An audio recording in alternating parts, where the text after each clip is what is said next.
Corner Store Podcast. Real talk, real people, real community. Yeah. May 24th, 8 p.m. We live. Yeah. Meet us at the corner where the real ones speak. Good people, good vibes, new heat this week. New castmates stepping in, fresh voice, fresh flow. Tune in, May 24th, 8 p.m. Let's go. Yeah. Real talk, real life, we don't run from the truth. Community on the mic. Every elder, Every youth, from the headlines to the house, we gon' open that door. Pull up, tap in at the corner store. DeAndre and Hey, hurry up with that to-go plate. The Corner Store Podcast come on at 8. And I ain't missing no red pill, blue pill foolishness tonight. Homework can wait. The Corner Store Podcast comes on at 8. And I need to hear this red pill, blue pill mess for educational purposes. Welcome to the Corner Store Podcast, where real conversations meet real opinions. Before we get started, we want to remind our viewers and listeners that all opinions shared tonight are those of the host and guest in their personal capacity. They do not reflect the views, positions, or policies of their employers, affiliated organizations, businesses, or any other entities they may be connected to. Everything discussed on this platform is strictly opinion-based and intended for conversation, community engagement, and open dialogue. With that being said, sit back, relax, and stay engaged as we take you inside the Corner Store. Be sure to like, share, subscribe, and invite somebody into the conversation. The door is open. Let's get into it. Hey, happy Sunday, happy May 31st, happy new day, all of that good stuff. Welcome to another episode at the Corner Store, where we're going live every Sunday. I think we are, if we can.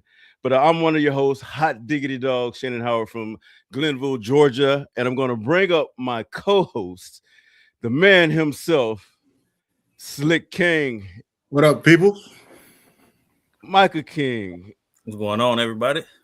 And the new addition to the Corner Store, bringing all the great, beautiful snacks, is Pretty Smart, which is Whitney B and D. Turn your mute off, ladies. Hi. Hey, y'all. There you go. Now we can hear you. Everybody good today? Good weekend. Yep. I see we had some graduations, so congratulations are in order. Woo! Who graduated? My son. Goodness. Yeah, I know, man. Season, man. You can't say that to women, man. You can't say that to ladies. I'm that grown. Goodness gracious. She's grown. Good stuff. Black don't crack. You know what they say. That was actually a compliment. I love that. Thank you. Oh yeah, good stuff. So man, great lineup we have tonight. But before we get started, man, the NBA finals are lined up.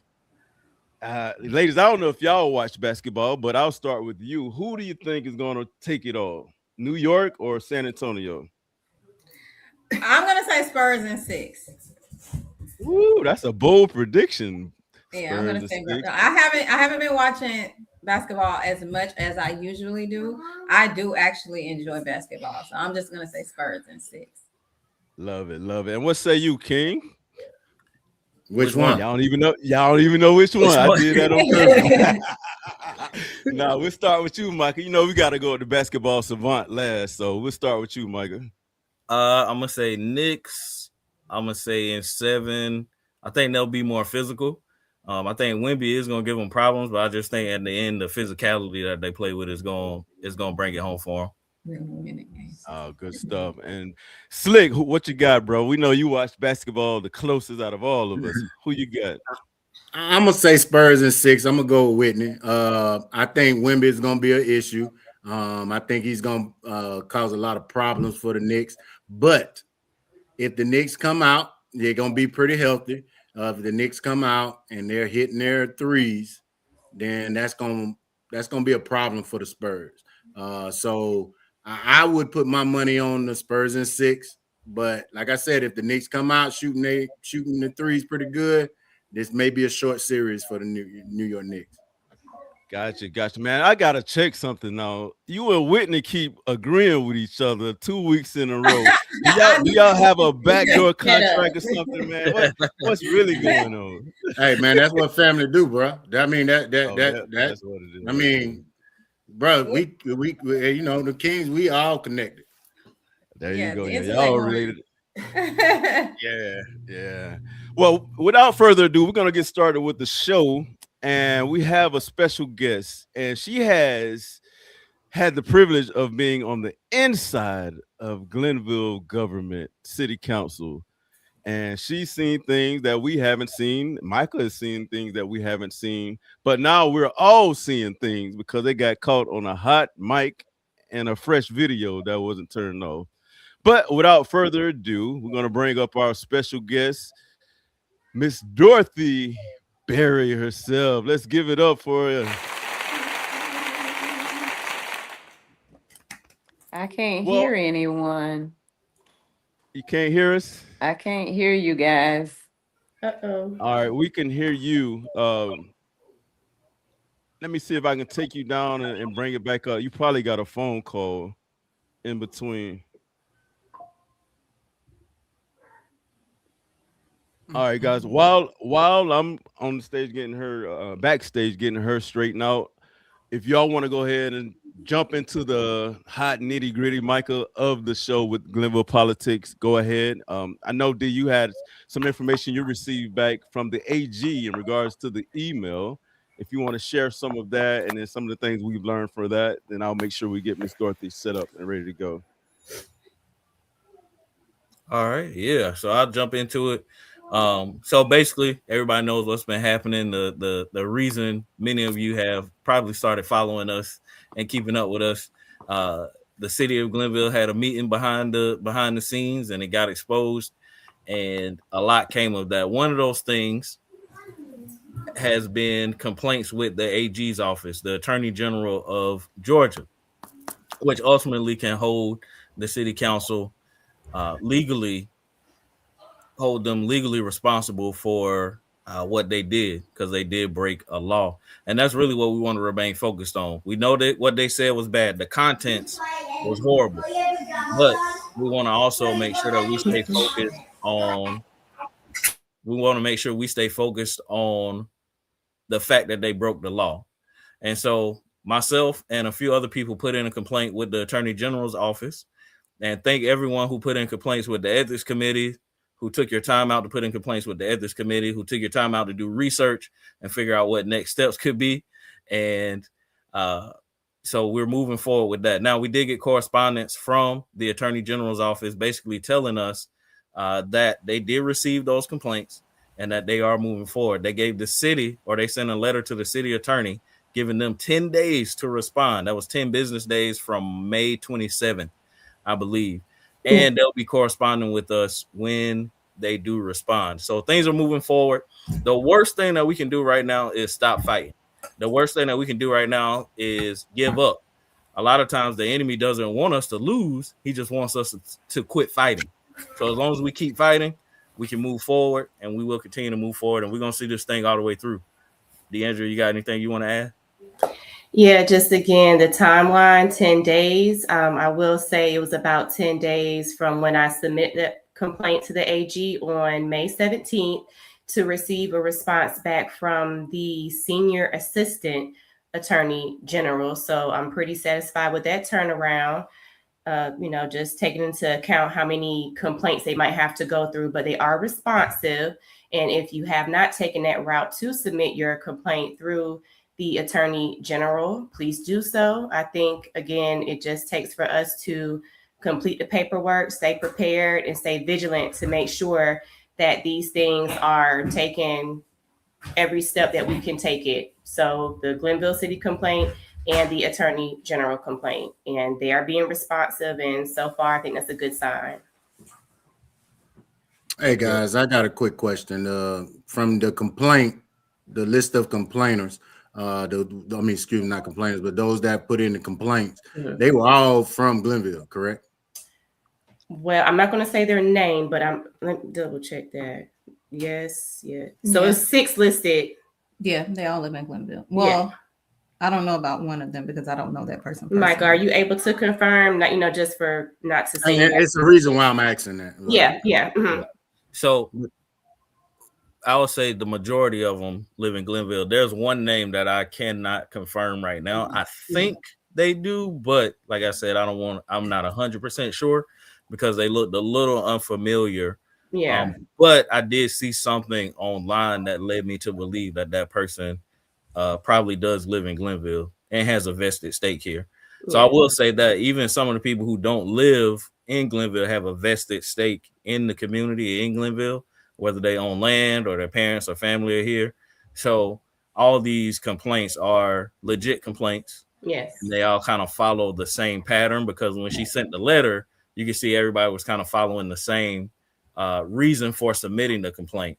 So they all are legit for the most part.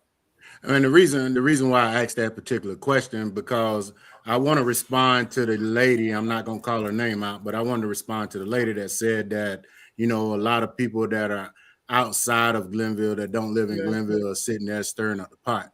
And she also made a complaint about where the podcast was just as bad as just as bad as the people that we were complaining about. And I totally disagree with her. And sometimes I really think that this particular person thought this was about her, that this outrage was about her situation, and it was never about her situation. It was about the practices and the behavior of the city councilman and the mayor that's been going on way before her incident came across. Her incident just helped elevate it. So I'm not sure, why she, started attacking us, but it was never about you. And the people that are part of this podcast, some of us do have a vested interest because we have grandparents. Some of us on land there. So we still have a vested interest, and we're not just outside individuals just stirring the pot. We're trying to take care of a behavior that's been going on for years, and your incident just didn't start that outrage. But that's all I had to say about it. Yeah. Good feedback on that. Well said. And once again, we are not the same as the Gville 4. So well said on that, Roger. Now we have Mama Dot, I affectionately call her, back to the show. And we're going to let Pretty Smart do the honors of interviewing her. So, ladies, if you want to take it from here, Miss Dorothy is yours. All right. Hi. First of all, thank you so much for being a pioneer in our community, more so a Black female pioneer. I truly appreciate all of your efforts and everything that you have done to sustain our community. So I'm honored to be in your presence and to be able to ask you these questions tonight. With that being said, my first question is going to be, as a former Ward 1 council member, what was your experience on Glennville City Council, and how does today's environment compare to when you served? Well, to be honest with you, it was an honor to serve my community. I was honored that the prominent citizens of Glennville asked me to run. And that was my reasoning for running, was because I saw so many disparities in Glennville and so many differences between the communities and the involvement in our government in Glennville. We all should have a vested interest in what goes on in our city. We should be very, very interested in how our government officials run the city, because that affects our home life, our economic stability in the city. It covers a lot. And by me serving, it gave me the opportunity to see the inner workings of the city and how they dealt with giving everyone the opportunity, equal opportunity to all of the benefits of our community and our city. What I did find out once I got on there, one person can't do a lot. But we can do a lot when we back that one person as citizens. And it doesn't mean that we're going to separate ourselves, black, white, Republican, or Democrat. We should all be interested in what happens in our city and how our government officials officiate and carry out the business of the city, because they work, we work for you. Once we own that council or in government, we work for the citizens, not ourselves. And I found out that after staying there for 4 years, I found that that may not be the case. That I went in with good intentions. I went in with high hopes that we could make a difference. And I think we do. One person can make a difference, but it is very hard. You always want to have a seat at the table. You should always want someone at the table and being a part of the inner workings of your city. So we should work hard, whomever is there. We should make sure that that person has the integrity, the character, the honesty, the humanity. You need people there that's gonna share those things and care about the people. And what I experienced when I was there, they can hide a lot from you. But when you start making rules and laws and when they start distributing the funds and the money, you see that sometimes it's not very fair. And you are fighting a fight. You're fighting a real fight. And when you got somebody in there that you as a citizen put there, back that person. Go to the city council meetings. Be there for that person, because you are sitting up there alone if you don't have the citizens that care about what you care about or what they sent you there to fight for and to ensure that they have equal opportunity to. If you don't have anyone in that room at those meetings backing you, you may as well not be there. Okay. So I say that I found out a lot of that. And today it's worse. That was my So question. the young lady that's sitting there, Mrs. Miller, we need to back her. We need to lift her up, because as you heard in the video that was distributed and played, it's appalling. I didn't see that exactly when I was there, because I guess they hid a lot. They act like they were there and they were supporting me, and they gave me the opportunity to put forth some projects and help me to get them on the books. And as soon as I was gone, they Snatched. Huh? Oh wow. they got taken away. Wow. Oh. I'm seeing that now. Okay. So we need to back her. And we need to make sure that the people that's in office have character, have honesty, integrity. And I didn't see that. I did not see that in that video. They showed us who they really are. When that came to the forefront, you cannot hide. There's nothing to be questioned. Yes, ma'am.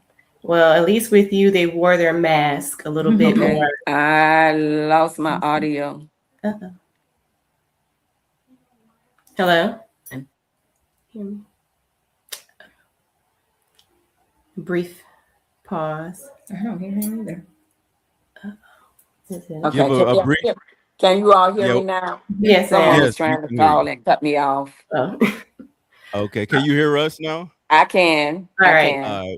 Good. So Thank quick disclaimer, and if anyone else comes on the show with us, if someone calls you that knocks out your audio, then you're not able to hear us. So we'll go through some preliminary stuff with others when they come on. Yes. Okay, because y'all So y'all stop. I know y'all see her on TV. Y'all stop calling her. We know. And she's a busy All right. woman. Just give her 5 more minutes, But did please. that answer 5 your more minutes. sort of answer some of what you were asking me? I know we got 3 or 4 more questions. Yes, ma'am. Yes, ma'am. And we won't keep you long again. So again, thank you for shedding light on that. Your Okay, experience. ladies, I cannot hear you. I tell you. All right. Y'all need to give you hear me a lesson in how to deal with this. All right. Can you hear me, Mama? Okay. Dot? Can you hear me? Can y'all hear me? Yes, ma'am. Yes, ma'am. But Yes, I ma'am. can't hear you. I hate this. Okay. All right. We can hear Can you. you Can all you hear me us? now? Yes, ma'am. You hear us? Okay. I don't know why I can't hear you. They should not be calling me. They see me starring on this show. Well, Yeah. So what should I do? All right. Y'all go ahead and take it over. I'm gonna take her off and then just pick up with the next topics. The next section. Okay. The next section of the show, and then we'll go from there. All right. And the audience take all, you know how when people used to get up and you know they can't sing and they get ready to sing, take all mistakes for love. All mistakes for love. I'll go all the way out. All right, so we'll get a minute to get that rolling. Y'all want to move to the next section, the next hot topic while we get Miss Berry together? Yeah, go ahead and move to the next topic, and then Right. we'll get her straightened out with the technical difficulties. All right, so that would be the trolling or edutainment. Yeah. Micah, Roger, one of y'all want to take over on that? Yeah. So basically, I guess the theme or the question is, when is like it too far when you're online? Where's the line between trolling and entertainment or educating people? Where's the cutoff? Like when you put something out there, is a meme educational, especially when it comes to especially in this political environment, there's people putting memes out and people take that and they run with it like it's a well-researched essay or paper or topic. So where's the line between trolling and educating people, or where do you cut it off, especially when you get to, people making smart comments or smart replies or saying snarky things on the internet? Where do you cut it off? You're on mute. You gotta take that mute off, Slick.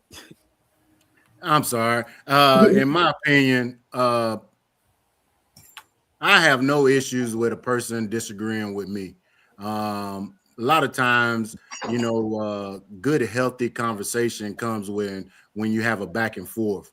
And but when that back and forth becomes personal and people start, using names, like one lady that I refuse to use her name, but to me, she just wants attention when she says, specifically uses a person's religion to knock him.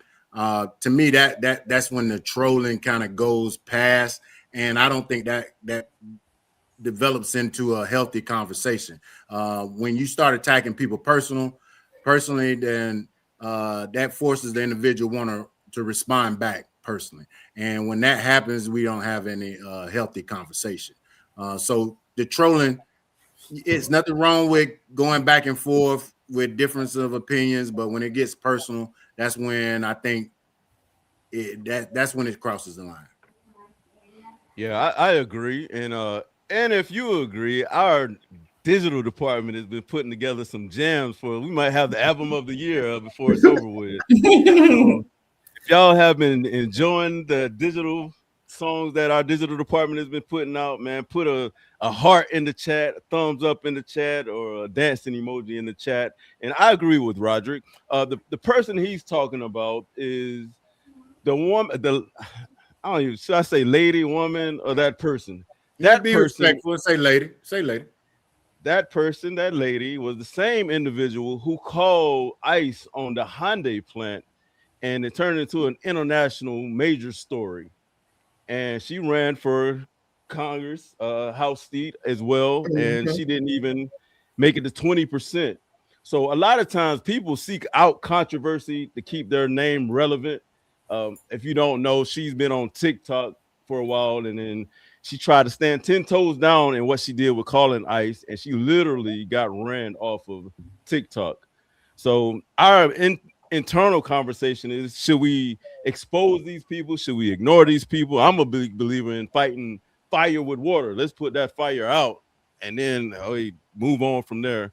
But I also agree with not giving them too much shine to where we linger on them, but have a deeper discussion on when is trolling too much, when is trolling ineffective, or can you use trolling like we're doing to create a message of unity, a message of uniting through a different art form of song and visuals.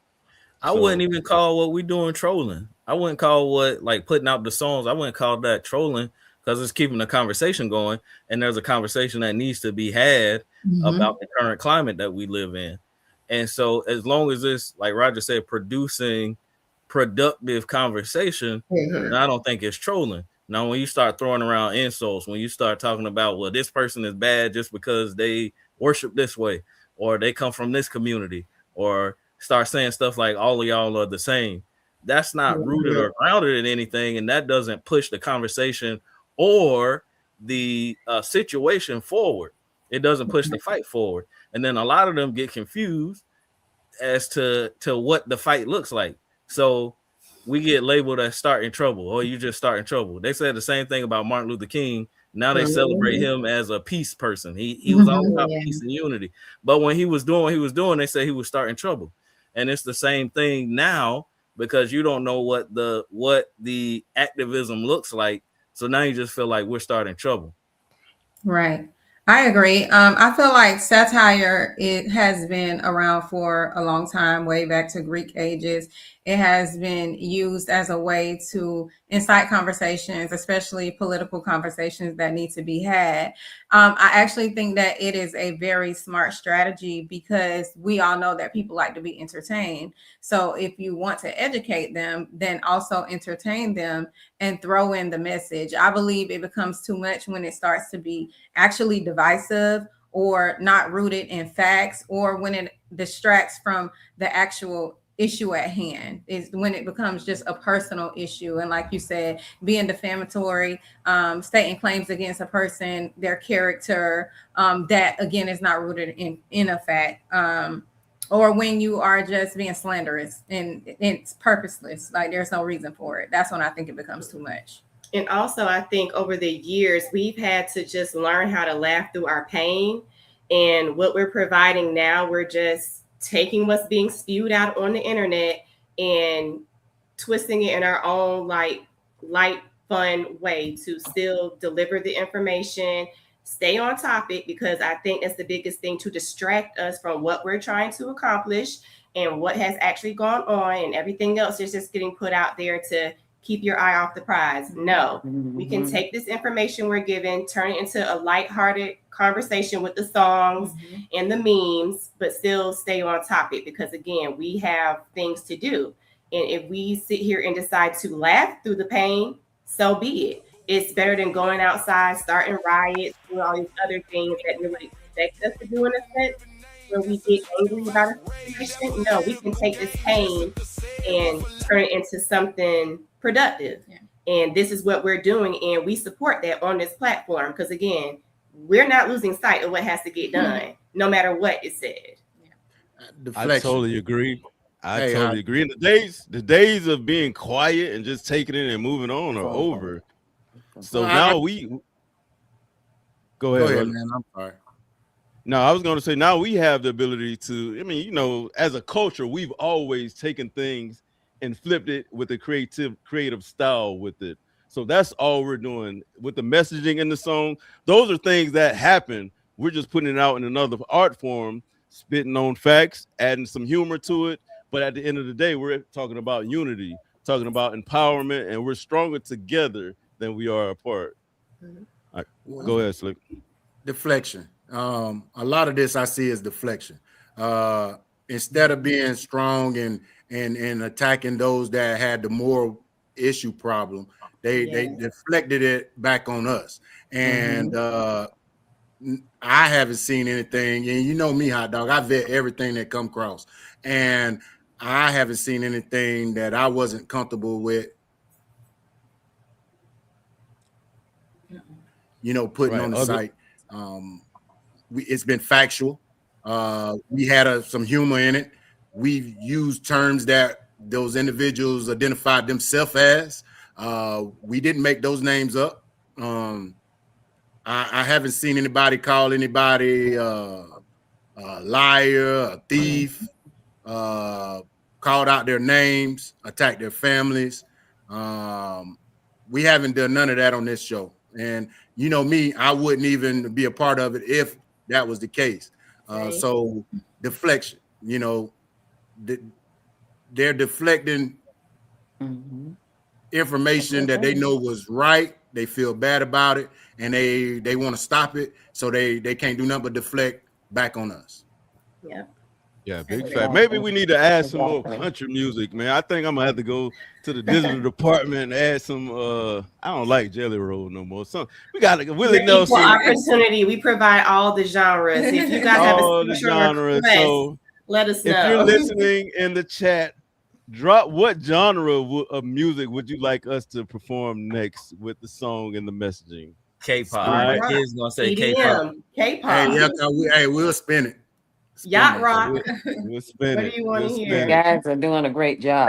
I'll tell you. You got us old folk listening. There you go. We got the old folk listening to the rap music and trap music. So and I'm not with all the rap, but you got me listening. I mean, and it's beneficial. Right. It's not just anything. And don't let anything discourage you all, because you all are really getting the attention. You're making people pay attention to government. You're making them pay attention to integrity and what we should be doing. And you are teaching the younger generation that you can speak up. There isn't a place that you cannot involve yourself, and you need to involve yourself so you'll know what's going on. We can't put our head in the sand. And you're doing such a wonderful job that's why you're being attacked. Understand that. That's why you're being attacked, because you are benefiting all of us. Yep. And you're teaching us how to fight. Well said. You came right back in, right on cue. You might need to go out again. Your microphone working better than it did before now. Woo. Oh, wow. Okay. I'm sorry, y'all. You have to give me some lessons before you invite me. It's all good. It's all good.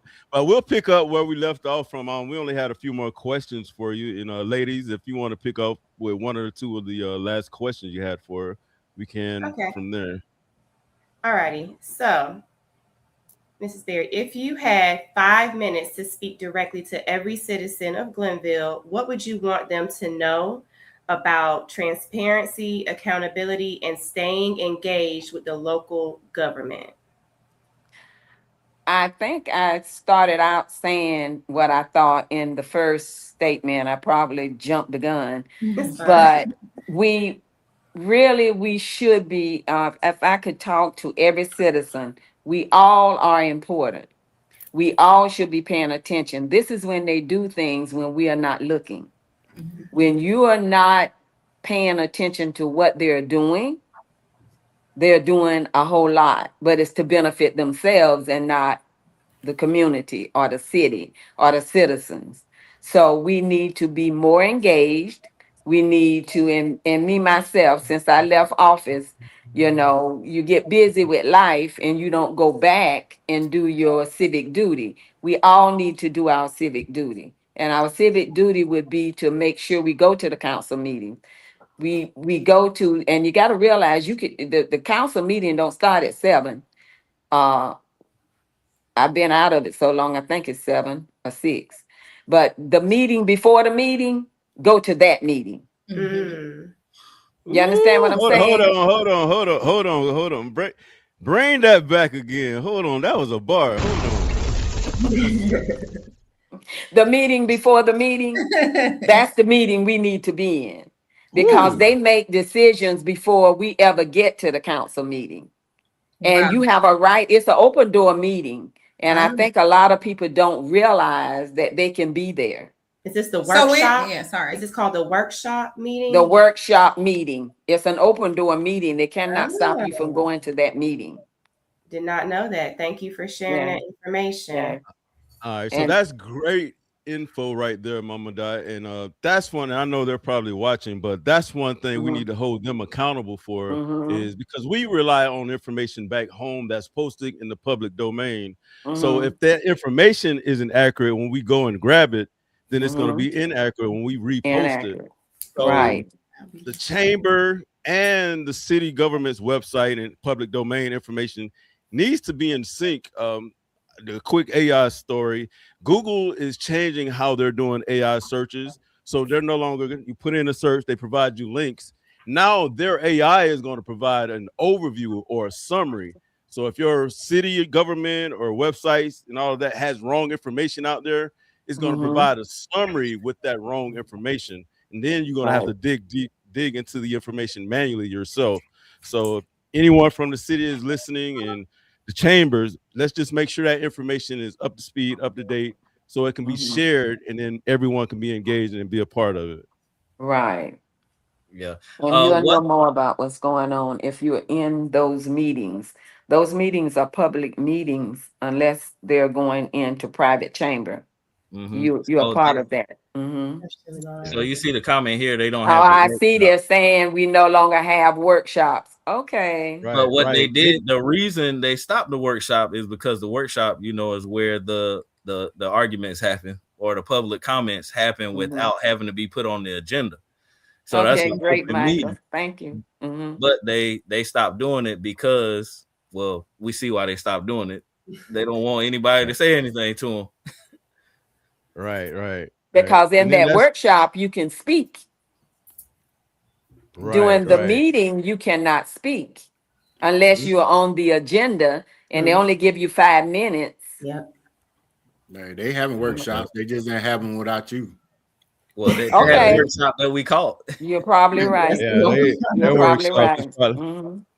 probably at breakfast or lunch or dinner without everybody else. Being what we are seeing now, I'm pretty sure they having their workshops off campus. I must call it a campus, off campus. That is correct. Good If they stuff. come Good and stuff. come for me. Yeah. Man, if you all are tuning in, once again, you're tuning into the Corner Store Podcast, where a group of young people from Glennville, Georgia, let you in on our weekly group chat. But now we're airing it out publicly and live to let you know what we talk about. Everything from sports, politics, entertainment. What were they thinking? And newly added to the show, pretty smart young women are going to bring their intellect to all of you. But Mama Dot, before we let you go, you've been such a great guest. Even though the gremlins be busy, the devil be busy. How the old folks say, the devil be busy. Never busy. Yeah, but before we let you go, we got a few questions for you. I told you we was gonna make it fun for you. We got some this or that questions for you.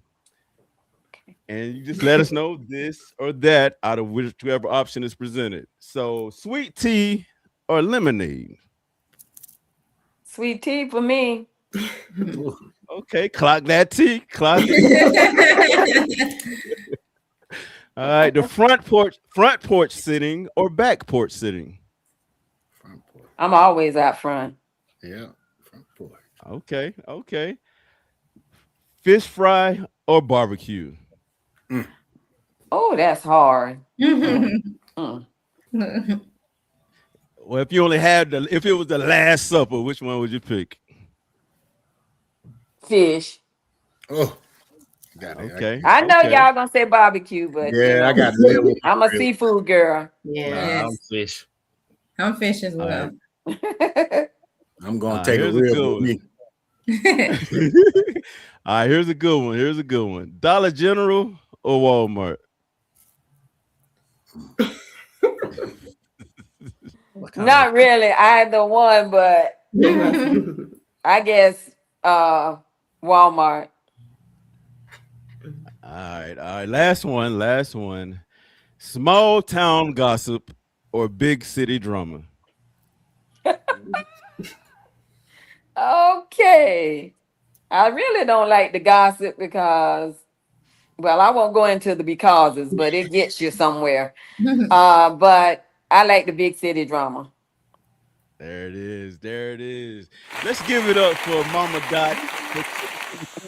Thank you guys Thank you. for making me If you're comfortable.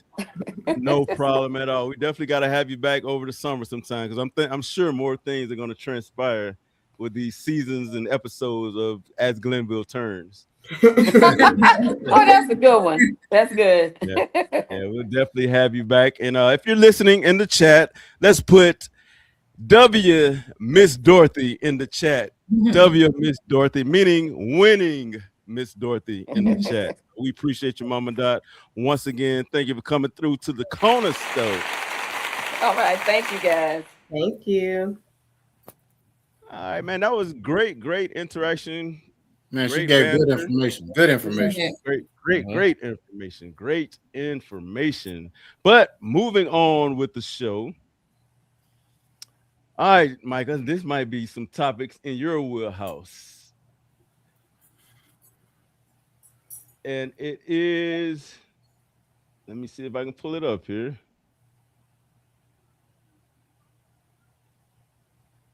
Church and civic engagement. Does the church have a responsibility when it comes to being engaged with civics and politics and all things life outside of those four walls? Yes. And the reason being is a lot of the times, especially in our community, the church was the central location for everything. Mm-hmm. So when we needed to be educated, we went to Sunday school and we learned more than the Bible. A lot of people learn how to read from going to church. Public speaking, I learned how to speak because we know Easter speeches and we know, hey, I need you to get up and read the scripture. If you can read the King James version of the Bible, you can read anything. Reading comprehension from going to church. Vacation Bible School, not only did we learn the scriptures, we were learning other things, how to communicate, how to respect each other, how to coexist. So hold on. We had an explosion. We need to bring that back. Rewind one more time. Say that bar again, because all of y'all come up with T-shirt quotable quotes that need to be on the T-shirt.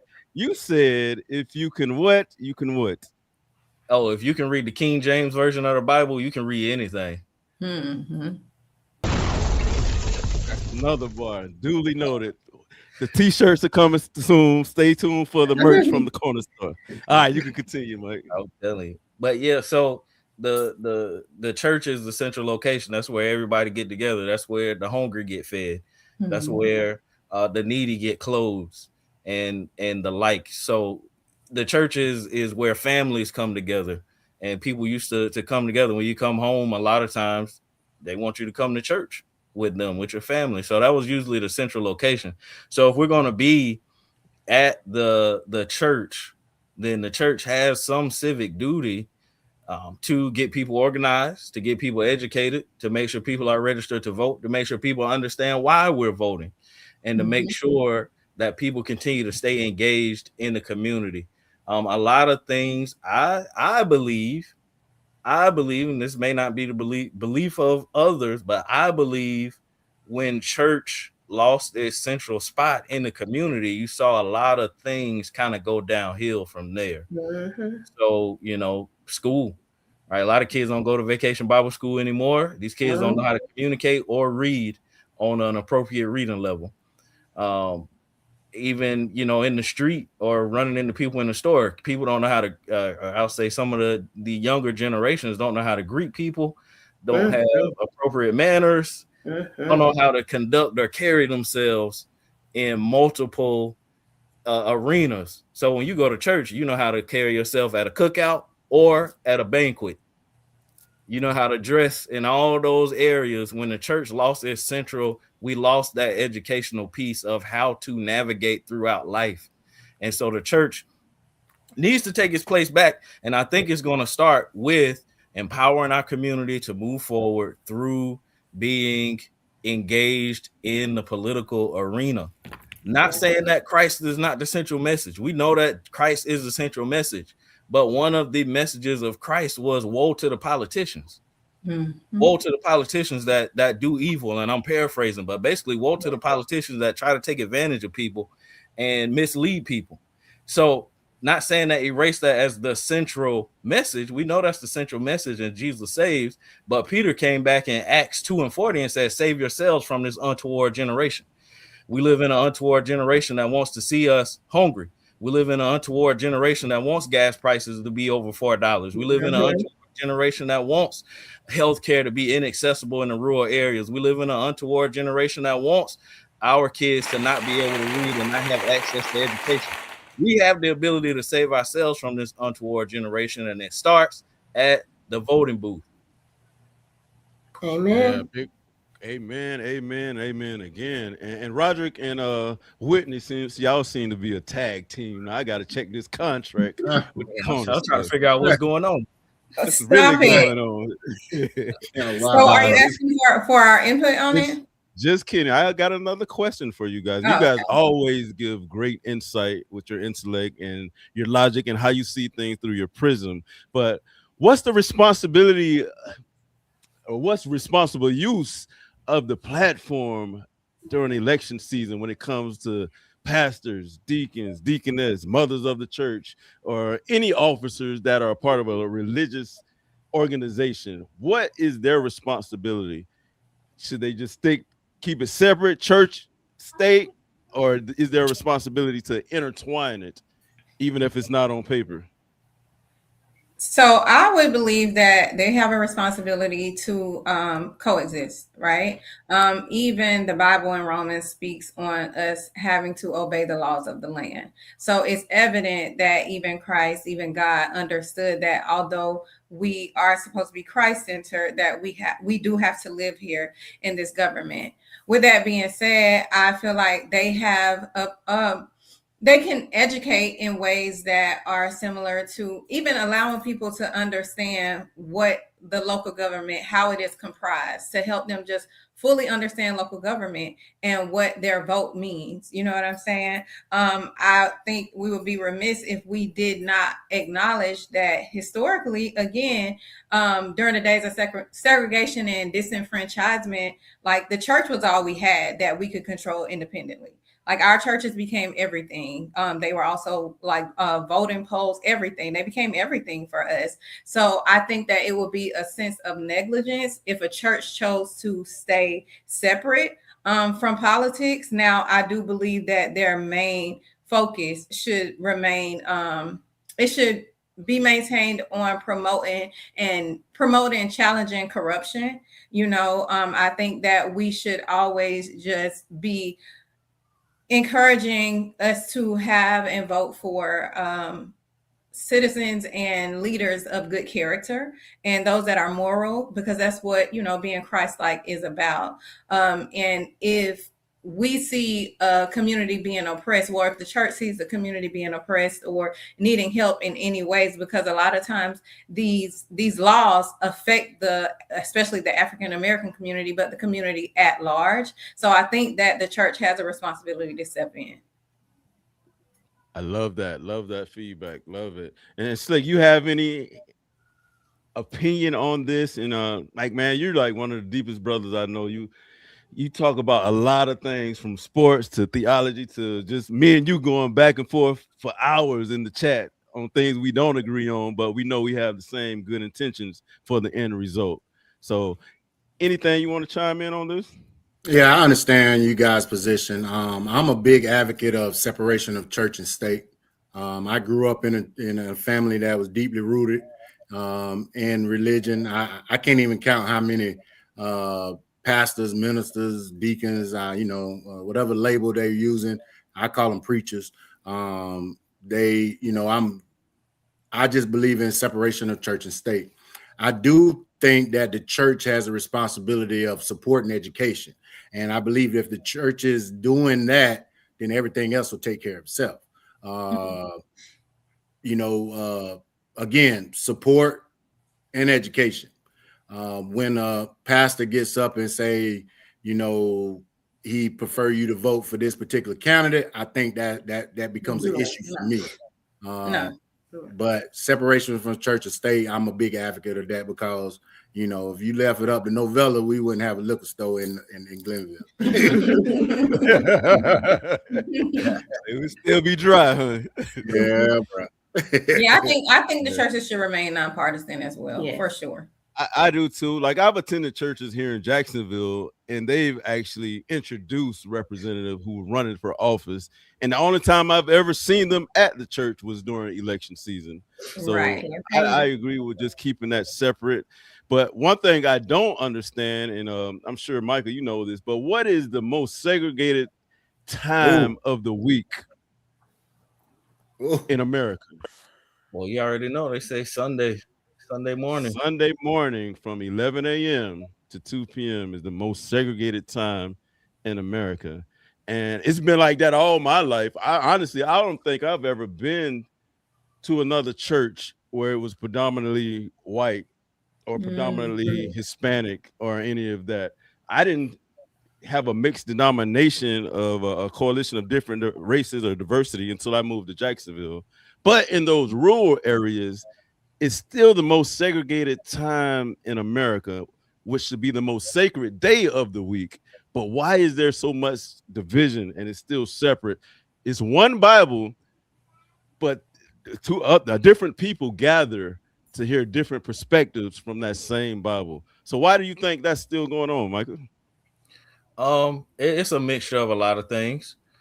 Some people just truly want to worship differently than other people, and truly just, you know, want a different experience when they go to church. Some people is rooted in tradition and family, so their family went to that church or that type of church, and so that's the type of church that they tend to stay in and want to be a part of.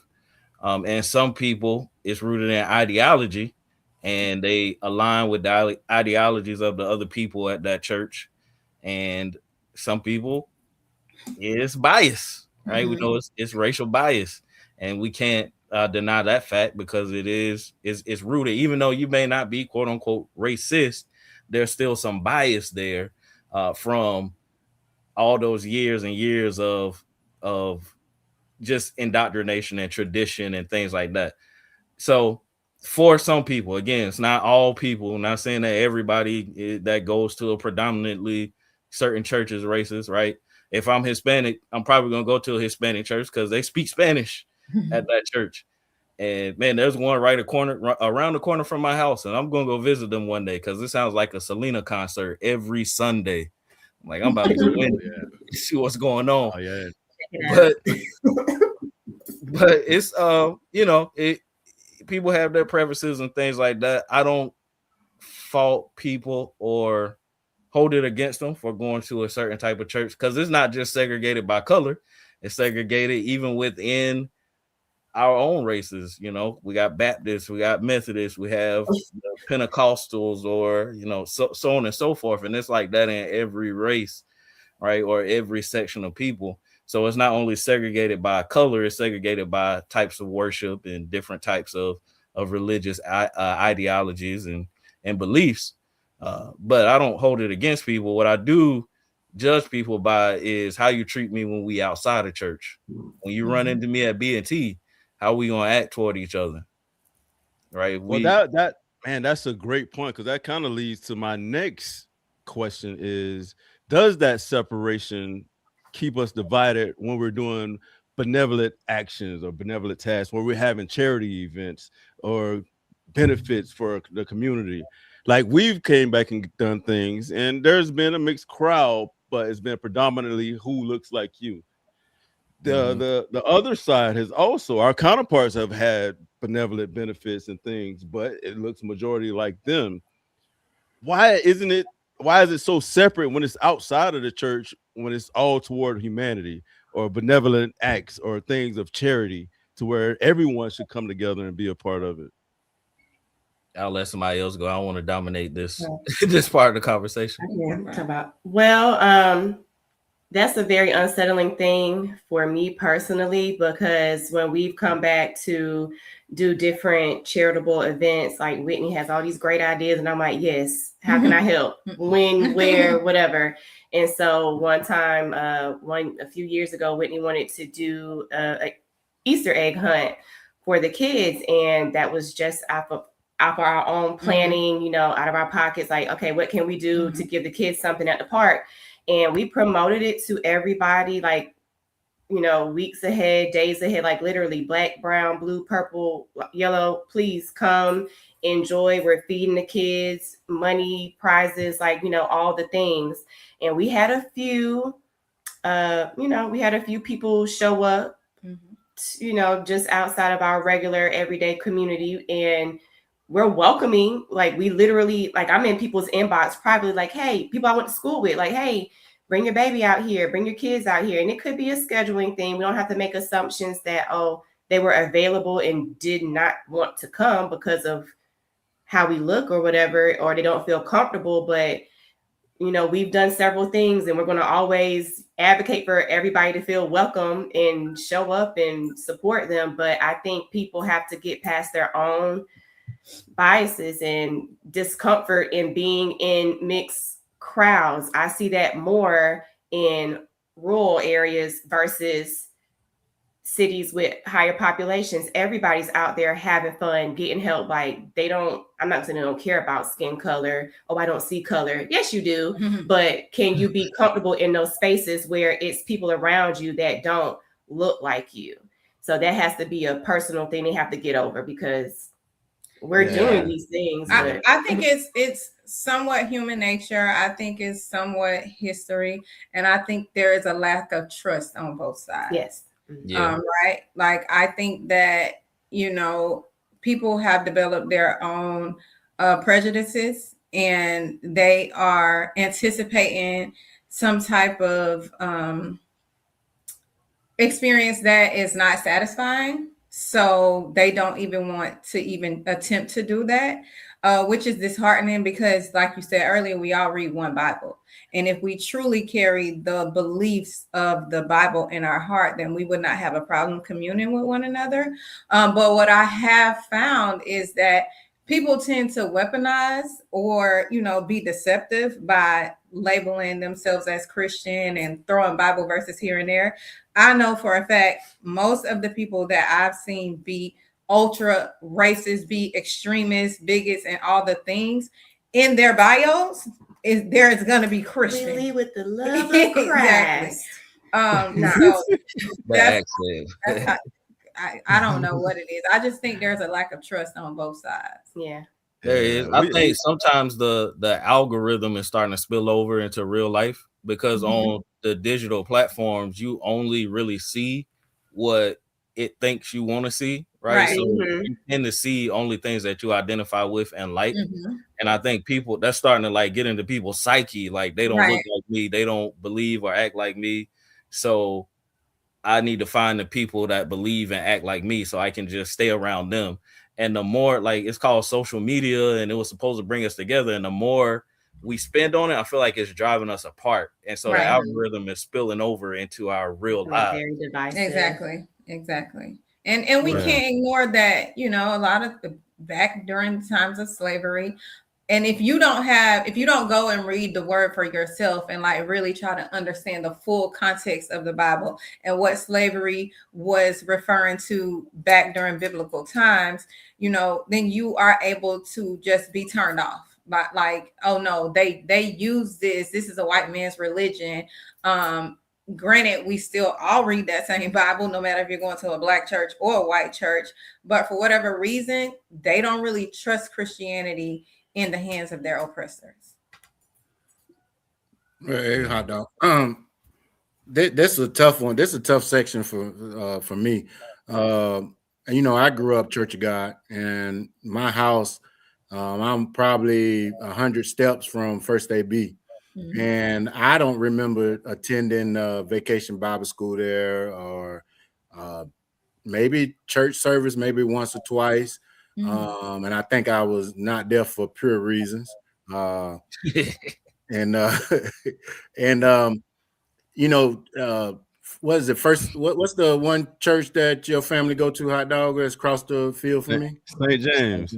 St. James. I don't think I've ever attended You St. ain't James. you didn't go to First AB Vacation Nope. Bible School? I thought we all not went one to time. Not one time. They combined it. I used to watch everybody play and have fun, but I never attended. Man, I got all my football skills at that Vacation Bible School. I think I joined when y'all came out to play. I joined you, but I just didn't go inside the facility. You know, I was brought up Church of God, and I'm not saying that you know, Church of God was better or whatever. I was comfortable with the things that I was raised with, the teachings from Church of God, from my grandparents, my grandma. You know, I went to church where they went to church, and I didn't see them bounce around from church to church, so I continued to go to Church of God. Now, as I grew up and joined the military, I realized that Church of God wasn't as prevalent like a Baptist church or a Methodist church. So I kind of didn't go to church. And I would go and try to find a church, and it was different than the churches that I was normally going to when I grew up, and I didn't feel comfortable. So I kind of, I ain't gonna say shied away, but I did. I did find a couple of churches that were comfortable for me. That means when I say comfortable, I mean it was similar to what I was brought up on. And I think a lot of that, you know, happens to people. They go to church where they're comfortable, where they are, you know, regardless if it's black, white, green, or yellow. Now, don't get me wrong. I do think that that comfortable line has a lot of racial intentions in it. But I can tell you from you know, a kid that grew up in Glennville, it was 4 or 5 churches in a mile radius for me, and I didn't attend them. You know, I went to church. That's true. Now here, you know, I've had a hard time finding a church that I'm comfortable with. I'm getting ready to go to this one church. It's a non-denomination, and they get out at 11 o'clock. So I'm Yeah. It's a big celebration for you. Time they start. Hey, and I heard you got to be in the seats by 10:15. They out of there by 11:15. They're my people right there. I'm feeling. I will admit that there are a lot of churches within our community, because the same way, you know, our slave owners weaponize the Bible, I will say that churches within our community do the same thing. They take advantage of people's desperation. And there's a whole level of prosperity gospel that I don't subscribe to. So I think that comfort is influenced by whatever your experiences are, your current mental state, you know, maybe sometimes your education and your intellect, if you are able to critically think and not just be led easily without actually doing your own work. I think on both sides that the Bible and Christianity can be weaponized. In time, Michael, don't be up there for 4 hours, man. Yeah, you can ask. I'm quick. Hey, Sling, we should go there up there, like, put us on the program, like Brown. Put us on the program. Nah, man. But yeah, man, great stuff, man. Great feedback from all of you all. And if you're in the chat, man, let us know how you feel about these topics, and should the church be more involved? Like, I have mixed emotions with the church. I've been to the small church, I've been to the large major churches, but I always come back to one thing. Wherever there are a lot of churches in one community, that community likely has the lowest property value in that area. And that's something I've never understood all this time. So it makes me think, does the different denominations keep everyone so separate that the community suffers, that the value never rises because of the separation? Wow. Like, think about it. Next time you go down MLK in any city, count how many churches are in that proximity, and then look at the state of that area. So that's something that's bugged me all my life. And there's a church on every corner. Yeah, so that bugs me since I was little. I used to ask my grandma, I like, Grandma, if this many people going to church every Wednesday, Friday, sometimes Saturday and Sunday, why does the neighborhood still look the way it look with all these churches on every corner? So it's just something to think about. And if you're in the chat, chime in if you ever thought about that. If you haven't thought about that, take notice of that and then see if it raises anything with your awareness on why it's been that way.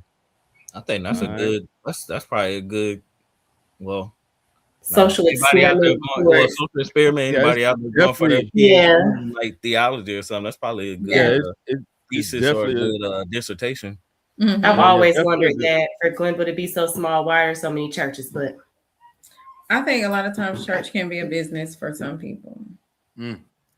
Yeah, or it can be performative. So like a lot of churches are in competition with each other, and I'm better than you because I go to this church. Y'all church don't do this. Y'all don't take your kids to the mountains and stuff like that. Like St. James used to do with Mama Dot. I know you're still listening, Mama Dot, but we went to them fancy little trips. Jacob Island, Six Flags.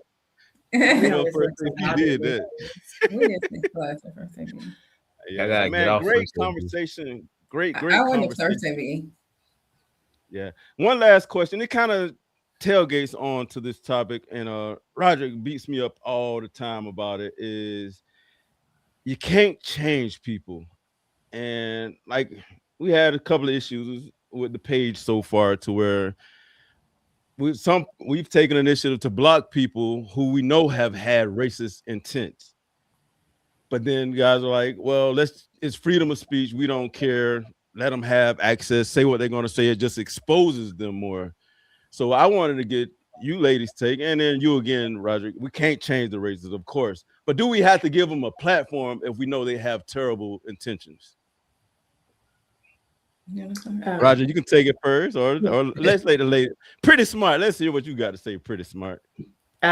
Me personally, I don't think you can change. I don't think you can change people. A person has to want to change themselves.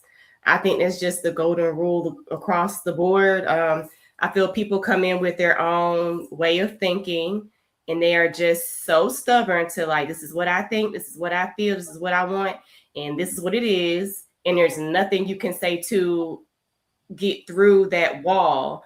Again, you do have to have discernment to determine who's worth the trouble of even trying to have that conversation with, not even trying to flip their way of thinking, but just be open to listening to a different opinion from theirs. People will listen, but they only sit there to listen to respond, not actually listen to understand and decipher what you're trying to tell them. And because we can't get past that in society, it's just automatic shutdown, tuning you out. And they're like, I'm not hearing that. They're not trying to understand you. And again, you have to decide, okay, is this even worth it? Like, are we getting somewhere? Or are we just going to end up having an argument because you're going to feel how you feel, and I'm going to feel how I feel, and there's really no like agree to disagree.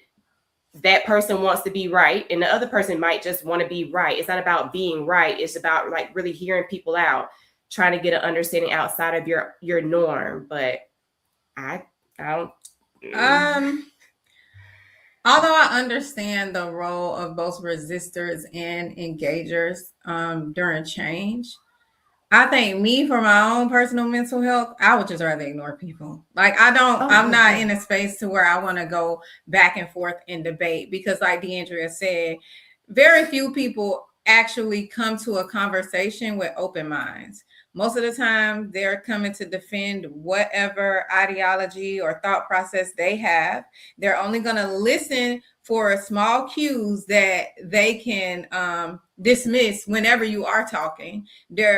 So most of the time when they're listening, they are still keyed in on that one thing that they cannot wait to respond to. And so I'm just not a proponent of going back and forth with anyone. And if it's not something that I believe in freedom of speech, but if it's not something that I support or I want to campaign for, then I probably don't. I would probably not give them a platform. But I understand the value in doing so. But I personally would not want to do it. It's hard to, and again, people are agitators. It's rage bait. Like it is rage bait central right now on social media, and people are going after you to, tug at your heartstrings or poke the bear. They're going to say certain things, look a certain way because this is going to get people in a riot.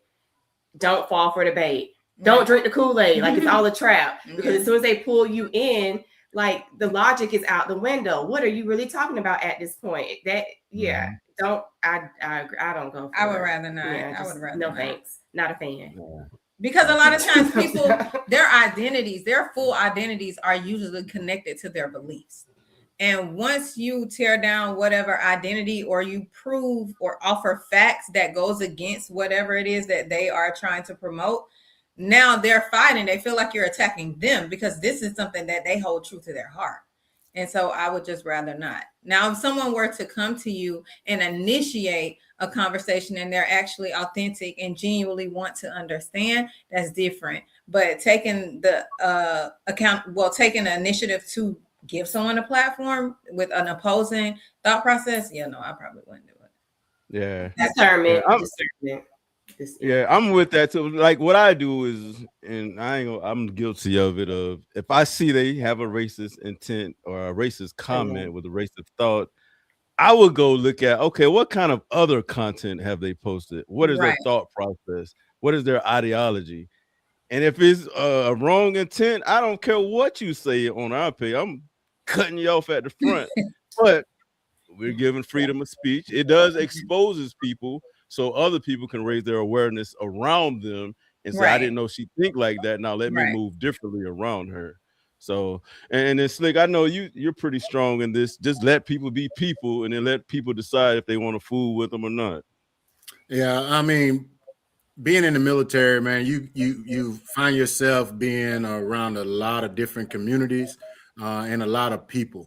And coming from small town Georgia and being dropped off in North Dakota was a big experience for me. It was 1% African American in that state, and I got to see other things. This was the first time that I was able to see. I come from a Black community. Glennville was predominantly white when I was growing up there, but I lived in a Black community, so a lot of things I seen, people were the same as I was. But when I got in the military, it opened my eyes up to different people. And I started off with a fight mentality. I tried to fight them. And then as I started getting educated and trying to find myself, trying to be a sociologist, I started studying people and just trying to understand people. And why do you think that way? Or why do you act that way? And I've learned over the period of time that people normally don't change. And you can sit there and argue, and they are not really trying to hear you. You're not going to change their mind. Excuse me. You're not going to change their mind. So I quit engaging. After I meet with you, I talk with you, you show me who you are, I go from there. I want you to show me who you really are. Don't fake in front of me. Don't, I've seen so many people that fake like they care about me, and it was time to do the caring, it wasn't there. They used Mr. King, you a big Black guy. What does that got to do with anything? And I've heard that in the military. What I'm saying? Why people were intimidated of me, why people wouldn't come in and talk to me. Those are all biases that they grew up with. So when I say I don't engage with a person, I don't fool with them, that comes from my experience. I look at that person, 5 minutes, I've heard them size you up, and I don't care about you. I'm not worried about you. I don't care what you say. You ain't shocking me. Like with the young lady that put on that post, she didn't shock me not one time. You know what I'm saying? I choose, let her speak, let her show herself, and then we adjust as accordingly. Good stuff, bro. Good stuff. I do Hey, want to man. address something though. While we on this topic, I do want to just address one thing because somebody used my name specifically to try to make it look like they were being blocked because their viewpoint didn't agree with me or they weren't a supporter of mine. Number one, thank you to all my supporters. Don't forget November 3rd, I need you. As a matter of fact, I need you now. Go to da157.com, drop a little donation, buy some posts and stuff, buy a t-shirt. Yep. We got to keep this train rolling. We got a chance to do something special. But back to the point, I am not an opponent of the First Amendment. I am not an opponent of free speech. I believe in free speech. I believe in the First Amendment. I believe in everybody having a right to say what they feel they need to say on any platform. So the idea that anybody is being blocked, number one, Shannon can tell you, anybody can tell you I'm really busy. I don't have time to keep up with all the comments. I don't see all the comments. And I don't respond to all the comments. If anything is happening, somebody else is doing it. Trust and believe that. That's number one. Number two, again, I believe in fair and free speech. And just because somebody is not voting for me, then they won't be blocked. That's not the reason they're being blocked or the reason they're being, I don't think we've censored anybody, but that's not the reason they're being censored either. So just to go ahead and nip that in the bud before anybody starts anything, that's not me as a person. That's not me as a candidate. I'm Micah King. I'm a man for the people. I'm a man that believes in the people, and I'm a man that's going to fight for the people. Good stuff, bro, man. You guys are knocking it out the box tonight. See, pretty smart. I told y'all would 10x our brand as soon as you came on. You guys are speaking so eloquently. I'm not stuttering like I used to. Roger's camera is looking clear. He's sounding good. That light today. That light. Hey, I got my new stuff. Hey, my new stuff came in the mail. Oh, there it I'm gonna is, be looking man. like Santa in a couple weeks. There you go. Hey, I had to step my game up a little bit. See, the ladies when they put on, they going to the Grammys, man. I might have to go find my old Easter. Oh, please. Yeah, I got to put on a button down now. I mean, we had a girls' day, Yeah, so we we did. just We took the babies out. Man, I don't remember them outfits at the corner store when I was growing up. Man, hey, bro, all I remember is bonnets, the jam shorts, and tank tops. That's more realistic. That'll never happen over here. That'll never happen over here. That's more realistic right now. Speaking of fashion, man, I wanted y'all to hear something as a sneak preview in honor of Whitney B, who's coming back home. But man, check out these tunes. Let me know if you can hear. Not at all. live, even in verse. And the season belongs. Can you hear? Nope. Nope. You can hear me? Yeah, this is a shameless plug for one of our one of our hosts. Woke This up is in draped honor in of Whitney B. Didn't need applause to shine. I can't hear Every nothing. soft statement I wear is a reflection. Michael, you can't hear it either, again. Yeah, I can hear it. I love Whitney in it. her element. Every silhouette tells a story. The things that make you I'm gonna have to catch it later because All I right, can't hear. shameless plug. Since we were talking about fashion, Whitney, can we let the cat out the bag? Is it already out? About So I have been giving some little small sneak peeks to the fact that I will be opening a boutique in Glennville. It will be a physical location, more of a small showroom. I will also be offering some image consultations. Everything will be available online or either in person. It's going to be located at 204 West Hincart Road. Give me a few. I just need a little time to perfect some things because I'm slightly a perfectionist and I want to offer value and quality to the community. But I realize that we don't really have any boutique owners that look like us or cater to us. Unfortunately, I do focus on quality, so it won't be anything that is cheap. You know, you have to pay for quality. However, I do plan to stay, as affordable as possible because I recognize the demographics of Glennville, but I also want to bring something different. I want to allow people to be able to get dressed, to allow women to feel beautiful and allow it to just be effortless. If not every woman is able to put together styles. And so I just want to simplify fashion for the woman, make it soft. It's called Crowned Boutique. It is a faith-based business. I love the Lord, and everything I do will be rooted in Christ. So understand that this will be outfits that you can wear to vacation, to brunch, or to church.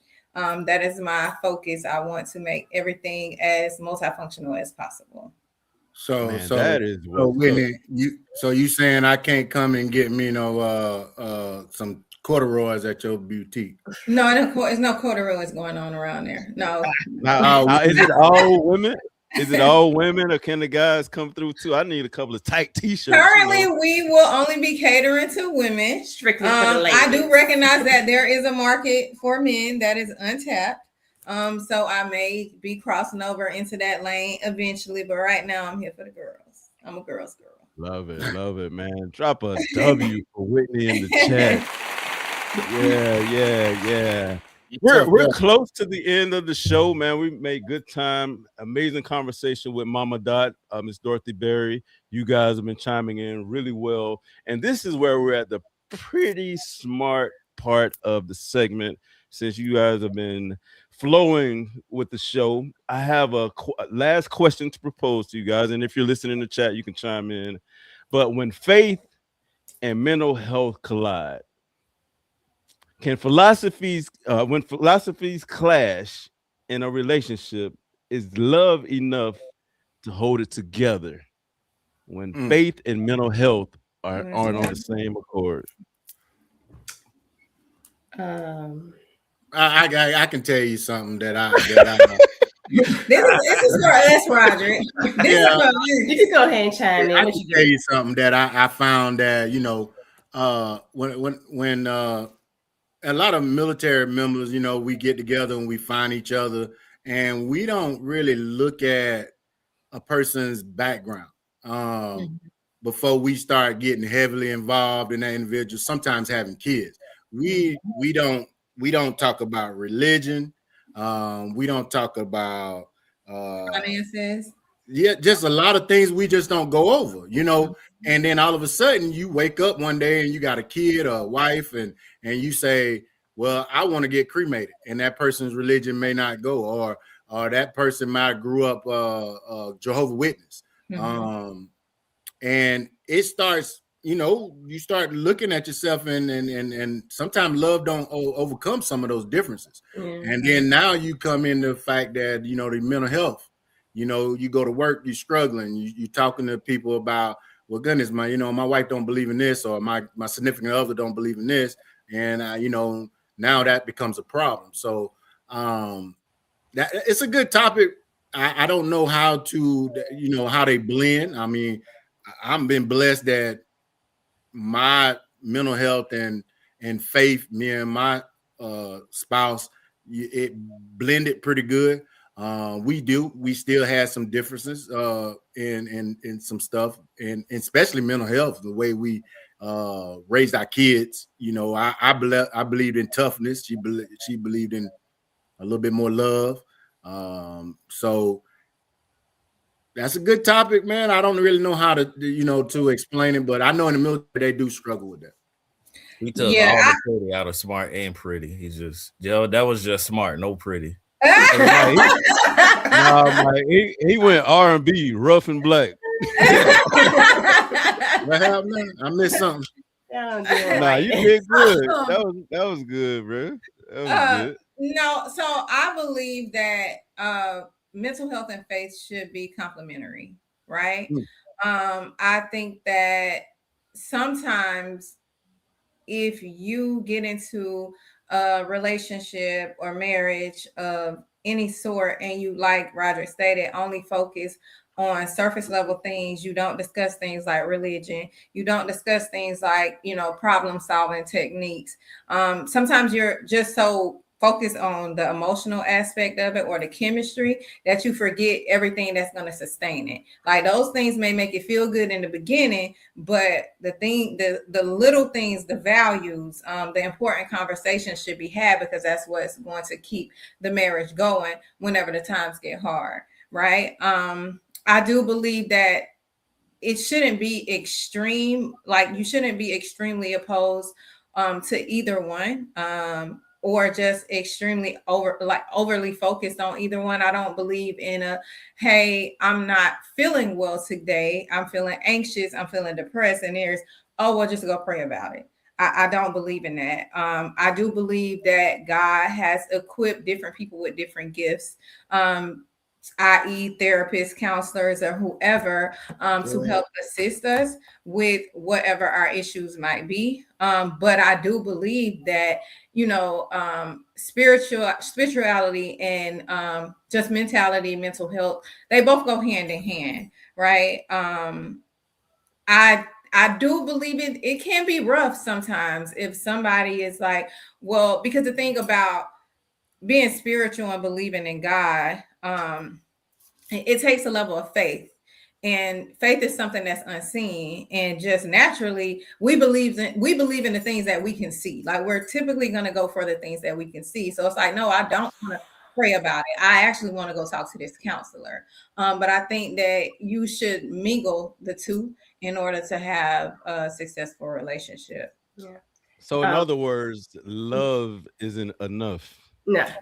I don't believe that love is enough. I don't think love is enough either, because love is like in your space of like happiness and contentment, and that's the good, but the bad comes eventually. We're not here on earth promised to have an easy ride, and when you're going through those hard times, what's your process? Like, what's your thought process? How do you handle conflict resolution with your significant other, with your family members? And these are conversations that, like he said, they're not being had at any stage. And we're really doing ourselves a disservice by not digging into those deep questions head on from the beginning before you get roped into a long relationship that could end in complete mess because you didn't establish X, Y, and Z from the beginning. And with May, just, I'm glad we're talking about this, with May being Mental Health Awareness Month, it is something that we have in our community, especially the stigma behind saying you need help. There's a lot of shame, and some of that shame does sometimes come from the church, where it's just like, oh, that ain't nothing but the devil. Oh, just go pray about it. No, talk to a trusted, person within your faith circle or whatever. You have leaders there who are willing to counsel you, but also go seek professional help. We are now in the age of, if you're fortunate enough to have insurance, to help cover for these different services. And there's also lots of free services available online. Google, everybody got a phone, like you can use it. It just has to take you as that person, an individual, to say, hey, I need help.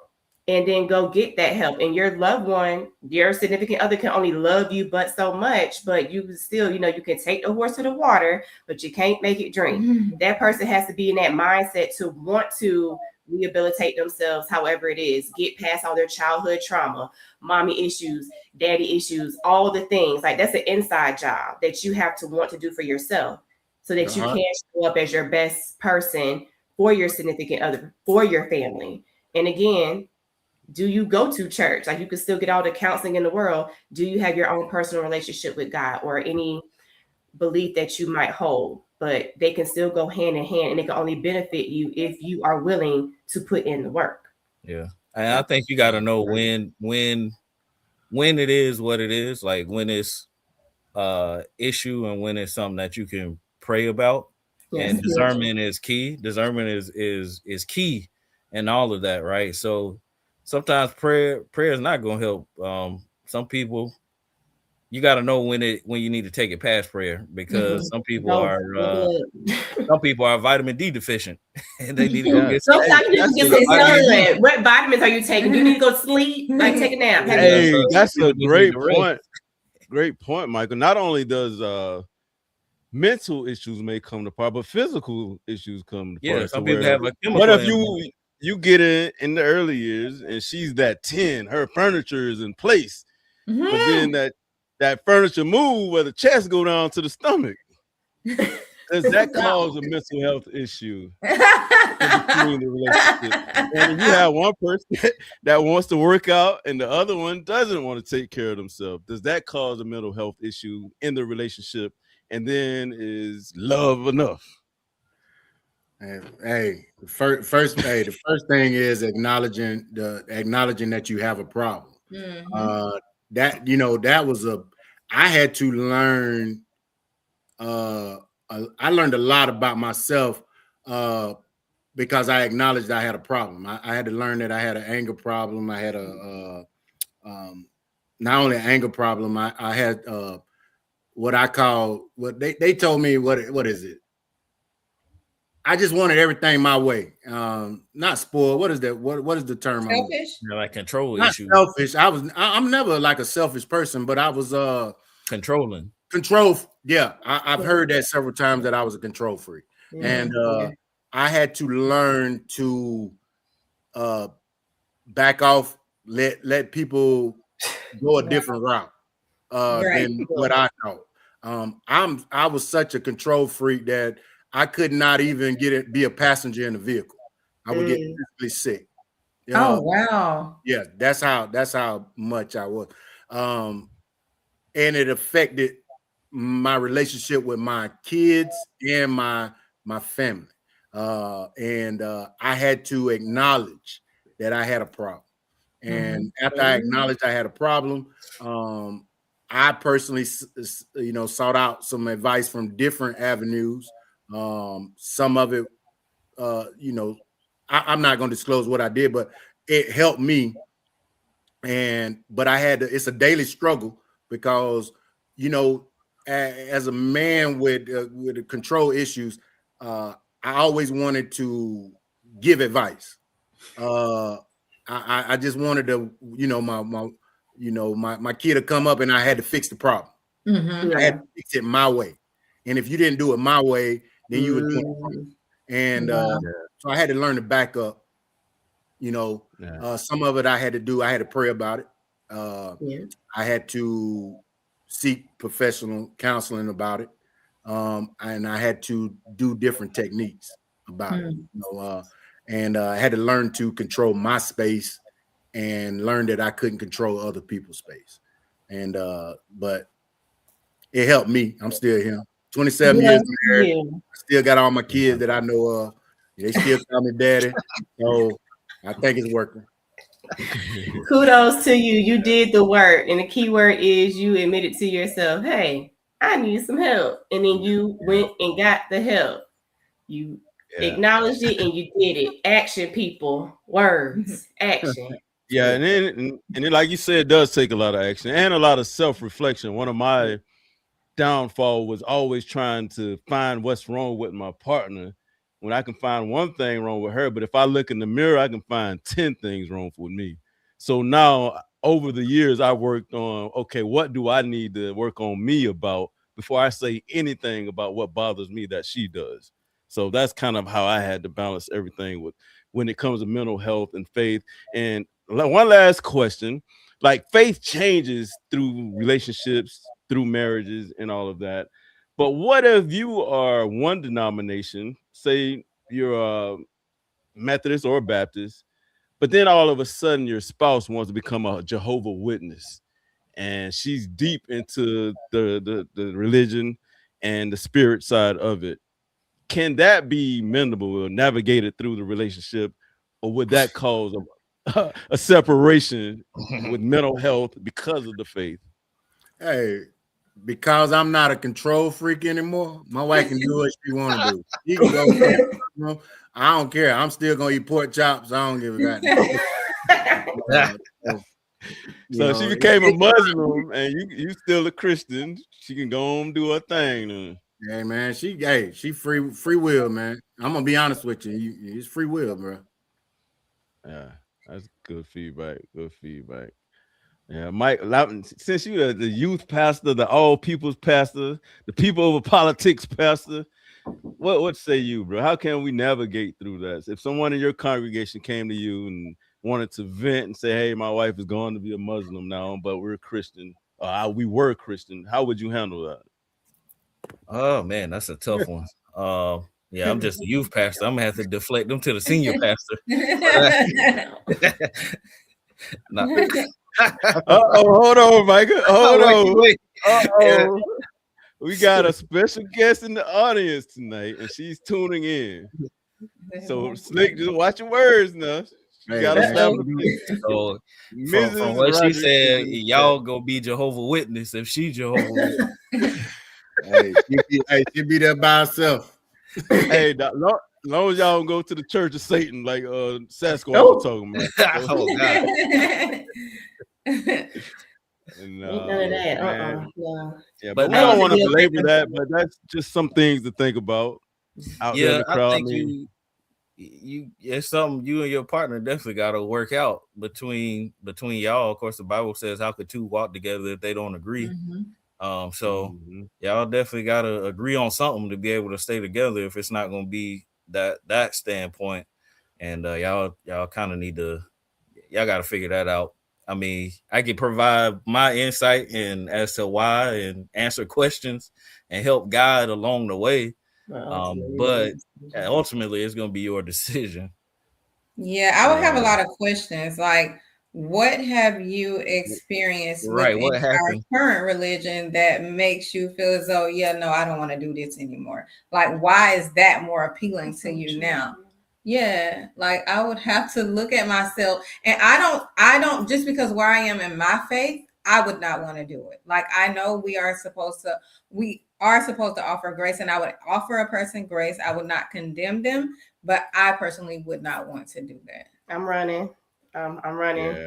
I think that you are a warlock and you're trying to separate me from the Lord and Savior Jesus Christ. That's like a setup.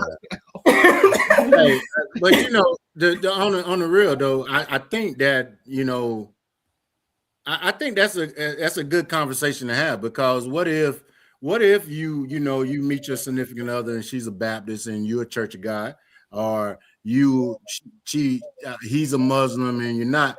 I think they can coexist if they live it separately. But if that person starts trying to put those rules and different things on the other spouse, I think that's when it becomes an issue. Because, as a Muslim, I'm not familiar with Muslims, so I'm not bashing, but I think the spouse is supposed to dress a certain way and a certain diet. I think if that person imposes, if I became a Muslim tomorrow and I start imposing that restriction on my wife, I think that, that becomes an issue, or vice versa.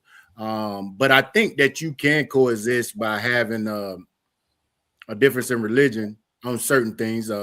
It will be some times where, it will be difficult decisions being made, because if you are Jehovah's Witness and I'm not, and you go to the hospital and I got to make the requirements for you to get a blood transfusion, I'm gonna do whatever I think is possible to save your life, which may be against your religion, and it may become some issues there. But I do think that you can coexist by having two different relations. I only see that's gonna eventually, for me, from a woman's standpoint, if I'm going into a relationship with a man who I expect to be my husband, over me, that's just going to fall down to me and the rest of the family. If this is your religion, that's going to be imposed on me. And I just don't see how that becomes it's just an unequally yoked situation, because if I'm going into this knowing you're on the opposite side of the spectrum from what I practice and what I believe and what my faith is, there's going to be some type of pressure for conversion, because you're going to clash so often, because not only is he going to want you to fall in line with what he believes, the children as well. So I just kind of see that as an obstacle to really, you can coexist, but when it comes time, not cohabitate, because when it comes down to the real life decisions, day to day, whatever, even on whatever day you practice your faith, and then again, those kids and how you rear those children, those have to be decisions made from your religion, and your religion does shape those decisions. You make a good point. I'm glad I ain't got to go through that, but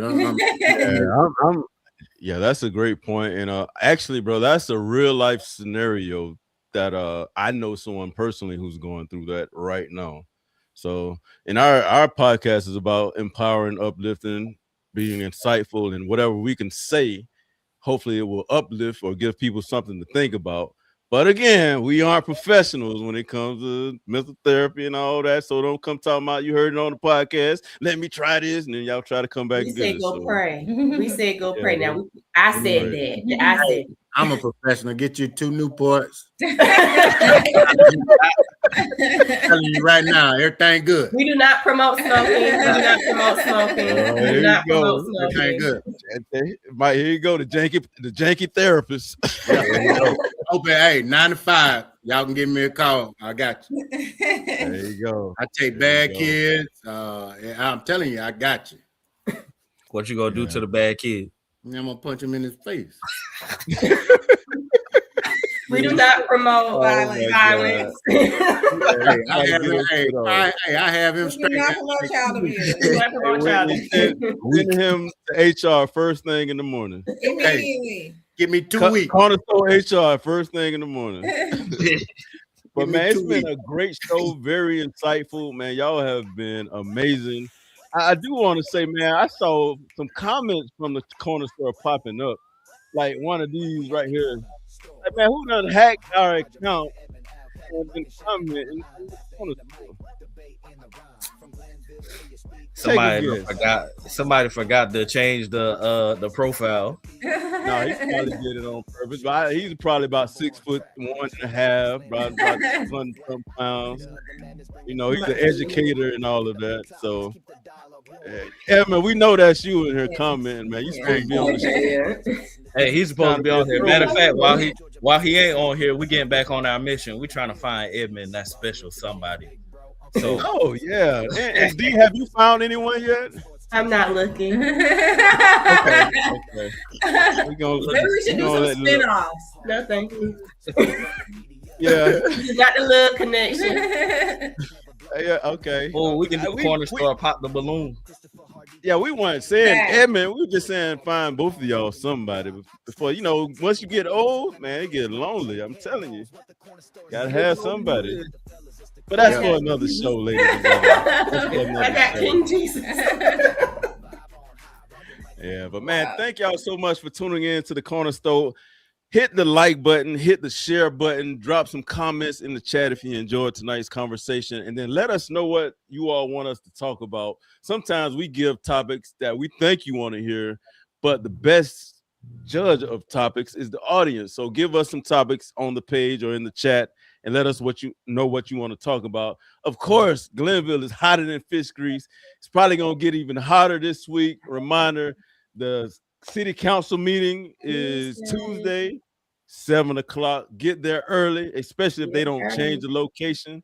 So it's going to be a lot of people coming in. And let me see who I'm going to throw it on, man. We also have the tax commissioner's auction going on Tuesday. Tax commissioner office. The auction. Yeah. It's Tuesday at the courthouse in Reedsville. All right. Any other announcements? Any Board of Education coming up? I got to look That's at the end of the month. The BOE meetings at the end of the month. And the Tappan County Commissioners meeting is tomorrow at 9. That's the first Monday. So I think that meeting's tomorrow at 9 a.m. Okay. Where everybody gonna be at work. Yeah. Well, before we go, we always end the show with words of wisdom. And let me see. I think you've been on one tonight, man. You must not have nothing in your cup. No, I ain't drinking, man. I'm straight off the road, bro. I came in here and jumped on the computer. But I do have a what were they thinking? And it's a pretty sad story. So it came across my feed. A young man went to the prom maybe a few weeks ago, maybe a month, and he was flashing a lot of money. Looked like his family spent a lot of money on his suit, you know, his attire, his vehicles. That young man passed away a few weeks after prom, and they put up a GoFundMe to help bury him. I think that's sad, you know, because they didn't ask for a GoFundMe to send him to prom. They had it looked like to me the boy had close to $5,000 to $10,000 invested in the prom, and now they asking the public to help them bury this kid. And I just think that priorities. Well, we need to make sure, and there's nothing wrong with sending your kids out, making sure they're having a good event, good prom, senior proms, what else they do, suits and all that stuff. But make sure we take care of the stuff that's important. Making sure that you do the things that you don't have to beg the public to help bury your loved ones. Mm-hmm. And I just thought that was pretty disappointing, to me, embarrassing. But we have to do better. Yeah, I agree 1000%, bro. And I'll use that as inspiration of taking us out. So we've got to do better, do the things that we need to do the things we don't want to do sometimes, but we have to do. So let's continue to strive forward, elevate each other, elevate your families, elevate your circle. So thank y'all for tuning in to the Corner Store podcast. We're almost at 1 million views in the last 30 days. So this week, hopefully we'll hit it. So You're welcome. Yeah. I'm just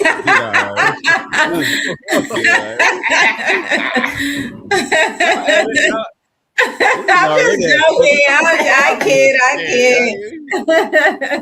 Y'all did a little something for us. So stay tuned for more to come from the Corner Store. We are gonna open up advertising space, but we got to make sure we elevate our platform enough to where we get whatever we're advertising in front of a lot of people, and then it's beneficial for those who want to advertise with us. So thank y'all for tuning in. Stay tuned for more hot tracks on the page, and then go to those meetings. But more importantly, be prepared to vote.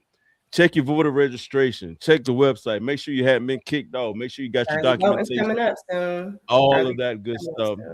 And then go vote Micah King 157. If you don't want your councilman all behind, or your representative all in the video, all on the highlight. You don't want the news coming to your station. All of that good stuff, man. All of that good stuff. But peace and love. We'll see you next time. One.